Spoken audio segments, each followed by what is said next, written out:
bayi ne na Allah, sai dai Allah kowa ya mishi daraja gwargwado da kuma baiwa gwargwado. Sosai ma kuwa. Kuma ni ɗana za mu ɗauki dukiya mu baka kimanin dala miliyan 50 za ka iya riƙewa? Musamman ma an za a ban ita yanzu nan. Allahu akbar, ka taɓa riƙe dukiya mai yawa ne? To bai wuce wani 100,000 haka ba. Yanzu nawa kake da shi mu sa maka albarka domin albarka ta bi shi? Bai wuce irin da wani 70,000 haka ba. To Allah ya masa albarka. Amin. Ɗana kafin mu ɗauki wannan dukiya mu baka muna buƙatar wani abu guda ɗaya, za mu umarce ka kuma ba za mu saka abin da ya saba mu addinin Allah ba, muna buƙatar hadaya. Wasu suna yanka maka rago, wasu suna. Na'am.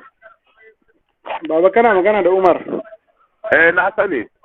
Yawwa jiya kace me ne wani? Ɗana muna magana da kai kana manta abin da nake gaya maka. Me yasa baka da amana baka da alkawari? To ai baba da kana da amana kai ma ba za ka yi kiran nan ba. Ai da tun daga jin muryar ka na gane ka. Kirge ga nan Zamfara. In kusuwa. Dan kutu uwa to ai ba gane ka ba. In baka da rabo, kai ma baka da rabo dan sai jamuna ba. Masiyasi.